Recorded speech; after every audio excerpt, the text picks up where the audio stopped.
மேஷராசி நேயர்களுக்கு குரு பெயர்ச்சி எப்படி ஆணா இருந்தாலும் சரி பெண்ணா இருந்தாலும் சரி திருமண வாழ்க்கை நல்லபடியாக திருமண வாழ்க்கை நடந்து குழந்தை பாக்கியம் இல்லாமல் இருந்தவங்களுக்கு குழந்தை பாக்கியம் 7.5 சனியாக இருந்தாலும் சரி உங்கள் ஜாதகத்தில் இது 2வது சுற்றாக இருக்கும் பொழுது அற்புதமான பலனை கொடுக்கும். அதே மாதிரி வீடு கட்டணும், வாகனங்கள் வாங்கணும், பழைய 2 வீலருக்கு அதை கொடுத்துட்டு கார் வாங்கலாமா அப்படின்னா வாங்கலாம். ஒரு ஃப்ளாட்டை கொடுத்துட்டு ஒரு இண்டிவிஜுவல் ஹவுஸ் வாங்கலாமான்னா வாங்கலாம். திருமண வாழ்க்கையில் உங்களுக்கு சந்தோஷமான நாங்கள் 2 பேர் பிரிஞ்சு இருந்தோம் சார், சேர்ந்து வாழ்கிற மாதிரி ஒரு நல்ல உத்தியோகம் கிடைக்குமா சார்னா கிடைக்கும்.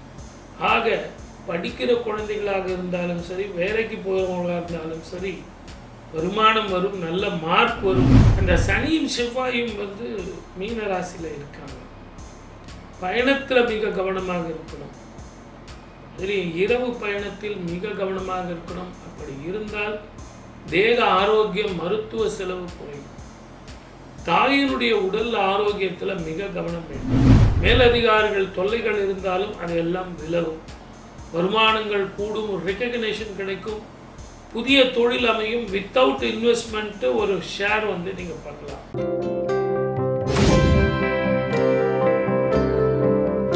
குரு பிரம்மா, குரு விஷ்ணு, குருதேவோ மகேஸ்வர, குரு சாட்சாத் பரபிரம்மா, தஸ்மை ஸ்ரீ குருவே நமः.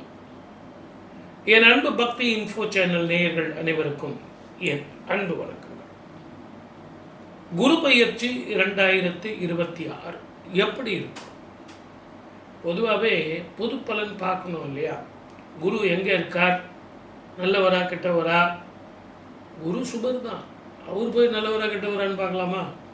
இருந்தாலும் சுப பலன்கள் அதிகமாக தருவாரா? யாரை பார்க்குறார், யாரோட சேர்றார், எந்த ராசிக்கு மாறுறார் அப்படின்னு பார்க்கும்போது ஜூன் மாதம் 2ஆம் தேதி குரு பெயர்ச்சி அடைகிறார். மிதுனத்தில் இருந்து கடகத்துக்கு மாறுகிறார். 12 வருடங்களுக்கு ஒரு முறை குரு உச்சம் பெறக்கூடிய காலமாக இந்த காலம் இருக்கு. அதனால உச்சம் பெறக்கூடிய குருனால மிகப்பெரிய சுப விஷயங்கள் நடக்கும். மேஷராசி நேயர்களுக்கு குரு பெயர்ச்சி எப்படி இருக்கும்?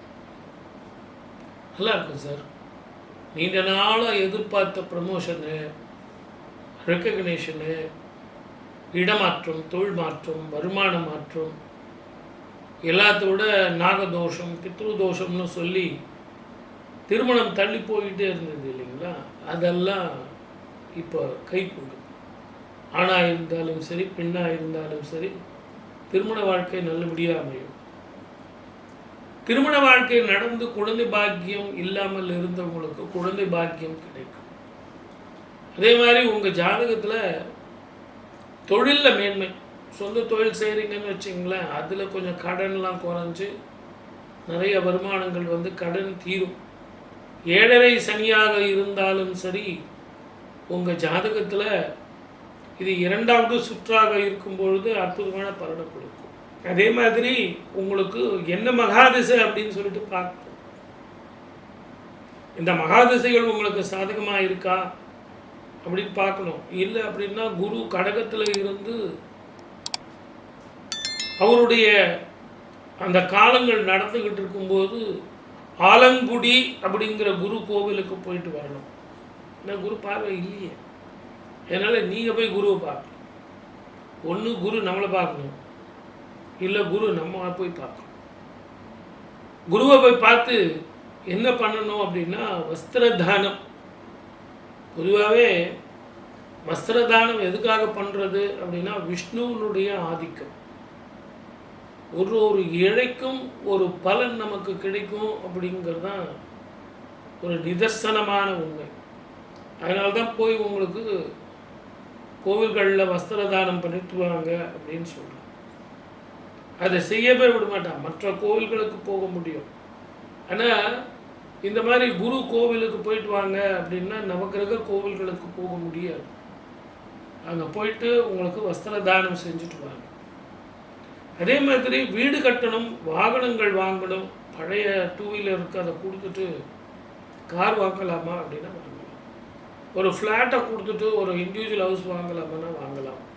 திருமண வாழ்க்கையில் உங்களுக்கு சந்தோஷமான, நாங்கள் 2 பேரும் பிரிஞ்சு இருந்தோம் சார், சேர்ந்து வாழ்கிற மாதிரி ஒரு நல்ல உத்தியோகம் கிடைக்குமா சார்னா கிடைக்கும். ஆக படிக்கிற குழந்தைகளாக இருந்தாலும் சரி, வேலைக்கு போகிறவங்களாக இருந்தாலும் சரி, வருமானம் வரும், நல்ல மார்க் வரும்.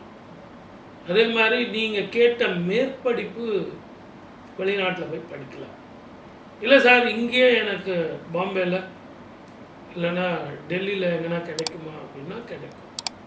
அரசாங்க எக்ஸாம் எழுதுனேன்னா எனக்கு அதில் வேலை கிடைக்குமா சார் அப்படின்னா கிடைக்கும்.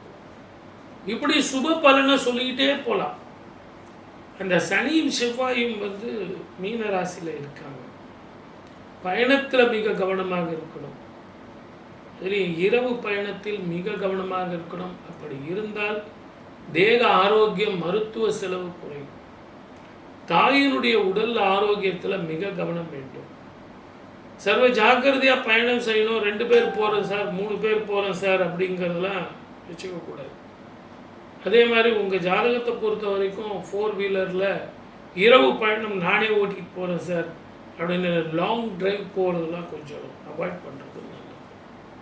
மேலதிகாரிகள் தொல்லைகள் இருந்தாலும் அதையெல்லாம் விலகும். வருமானங்கள் கூடும், ரெக்கக்னேஷன் கிடைக்கும், புதிய தொழில் அமையும். வித்தவுட் இன்வெஸ்ட்மெண்ட்டு ஒரு ஷேர் நீங்கள் பண்ணலாம்.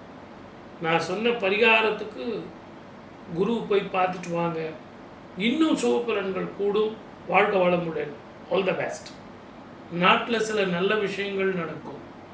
ஆன்மீகவாதிகள், ஜோதிடர்கள், நியாயாதிபதிகள், டாக்டர்கள், வியாபாரிகள் இவங்களெல்லாம் செழிப்பாக இருக்கும். இருந்தாலும் அந்த சனியும் செவ்வாயும் இருக்கும் காலத்தில் இயற்கை அழிவுகள், நீரினால், நெருப்பினால், போர் பதட்டத்தால், இன்ஃபெக்ஷனால் சில பிரச்சனைகள் வரத்தான் செய்யும். ஆனால் இந்த வருஷம் குரு ராஜாவாக வர்றார். ராஜாவாக வர குரு செவ்வாய் சேனாதிபதியாக இருக்கார். குரு உச்சம் பெறுறதுனால தங்கத்தினுடைய விலை கொஞ்சம் ஏறத்தான் செய்யும். ஏற்ற இறக்கங்கள் இருக்கும். ஷேர் மார்க்கெட் பண்ணுறவங்க கொஞ்சம் நிதானமாக தான் இருக்கும். வெள்ளி விலையும் கூட ஏறும். எப்போ தங்கம் ஏறுதோ வெள்ளியும் கூட ஏறும். குரு ஏறும்போது சுக்கிரனும் கூட ஏறத்தான் செய்வார். திருமணம் பாக்கியம் நிறைய பேருக்கு இந்த ஆண்டு உச்சம் பெற்ற குரு பார்வை 3 ராசிகளுக்கு இருக்கும்போது, அது எப்படி ஒரு ராசிக்கு தானே இருக்கும்? நீங்கள் எப்படி 3 ராசிக்கு சொல்கிறீங்க அப்படின்னா, மிதுனத்தில் இருக்கார் இந்த வருஷம் பிறக்கும் பொழுது. குரு பெயர்ச்சி கடகத்துக்கு வரார். மறுபடியும் ஒரு 5 மாதத்தில் சிம்மத்துக்கு போகிறார். அதிசாரமாக போகிறார். பின்னாடி ஒரு வக்கரம் பெறுகிறார். ஆக 3 ராசிக்கு குரு மாறுறது அப்படிங்கிறது 5, 7, 9 பார்வை. 3 வீட்டுக்கு அப்படின்னா 9 ராசிக்கு இவர் பார்க்க போகிறார். ஆகவே அற்புதமான பலன்களை கொடுக்க போகிறார். 12 ராசிக்காரர்களுக்கும் சுபராக இருக்கக்கூடிய குரு பார்வை, உச்சம் பெற்று இருக்கக்கூடிய குரு சனீஸ்வரரை பார்ப்பார், ராகுவை பார்ப்பார். ஆகவே சனி செவ்வாயை பார்க்கறதுனாலேயும் மழை போல வர பிரச்சனைகள் பனி போல மாறும். இந்த ஆண்டு உங்களுக்கு ராகு கேது பெயர்ச்சியும் இருக்கு. அதில் கேது கடகத்தில் சேர போகிறார். 7ஆம் இடத்துல ராகு மகரத்தில் இருக்க போகிறார். இது ஒரு அபூர்வமான காம்பினேஷன். 12 வருடங்களுக்கு ஒரு முறை எப்படி கடகத்தில் குரு வராரோ அதே மாதிரி 18 வருடங்களுக்கு ஒரு முறை கேது கடகத்துக்கு வரார். குரு கேது சேர்ந்து ஒரே வீட்டில் இருக்கிறது மிகப்பெரிய காம்பினேஷன். ஞானகாரகன் குருவும், ஞானகாரகன் கேதுவும், ஞானகாரகனோடு சேர்ந்த குருவும் இருக்கிறதுங்கிறது ரொம்ப ரொம்ப விசேஷம். அதனால் பித்ருக்களுக்கு தர்ப்பணம், குலதெய்வ வழிபாடு, காசி, ராமேஸ்வரம், கயா அப்படின்னு நீங்கள் போயிட்டு வர்றது நல்ல பலனை கொடுக்கும். படிக்கிற குழந்தைங்க, வேலை வாய்ப்பை தேடி வெளிநாடு போகிறவங்க, எனக்கு அமெரிக்காவில் கிடைக்கலையே சார் அப்படின்னு சொல்கிறவங்களுக்கெல்லாம் கூட அமெரிக்கா டோர் முன்னே என்ன மற்ற நாடுகள் இருக்குது. பிரபஞ்சத்தில் எங்கே ஒன்றாலும் உழைக்க தெரிந்தால் பிழைக்க தெரியும் அப்படிங்கிற மாதிரி இந்தியர்களை பொறுத்த வரைக்கும் எந்த பிரச்சனையும் வராது. 2வது குரு கடகத்தில் உச்சம் பெறுறதுனால அற்புதமான பலனை கொடுக்கும். உங்கள் ஜாதகத்தில் குரு எப்படி இருக்கார், குரு சாதகமா நீச்சமா உச்சமா, குரு தசை நடக்குதா அப்படிங்கிறத பார்க்கணும்.